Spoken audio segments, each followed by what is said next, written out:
Kinukulit ko niya ako ng ano pa po, nung bago dumating yung bagyo. Eh, Sunday po nun, mahangin na po nun. Sabi, Kasi dito sabi ko sa kanila, kung hindi kayo ay naniniwala, maniniwala. Kung hindi kayo maniniwala, walang himala. Dahil kasi kayo, ang tunay himala sa Jesus. Siya ang nagpapagaling. Dahil kung hindi kayo naniniwala, wala paniwala kayo.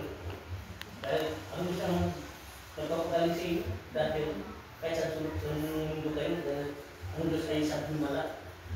Kung wala kayo paniwala, di walang himala. Hindi kayo gagaling. Pray to God, humiling ka, bibigyan ka, himala yun. Kung naramdaman mo ang Diyos sa Diyos, himala yun. Dahil lahat ng bagay, hindi kayo nakalimuan. Kaya kayo ng oras, makalimuan tayo. Himala yun, bibigyan mo sa iyo.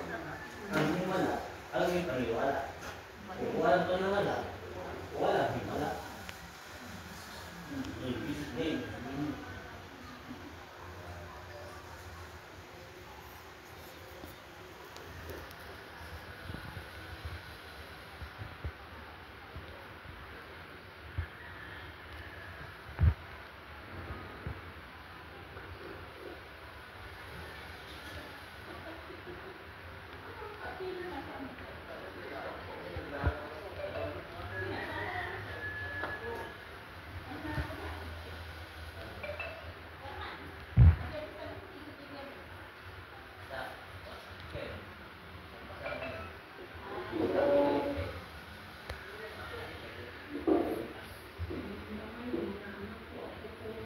And shoutout po kay 2is Masod. Thank you for watching, sir.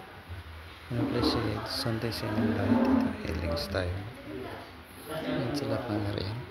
Ang gusto nito, paano ako magpapatulog sa inyo kayo?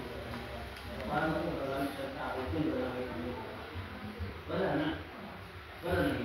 At naway nasa maputing kalagayan kayo lahat.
Divine mercy. Okay,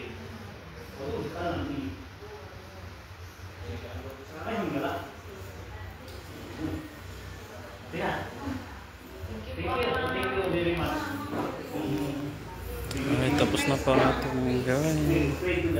Kaya thank you for watching and God bless po. Okay na. And live na po tayo.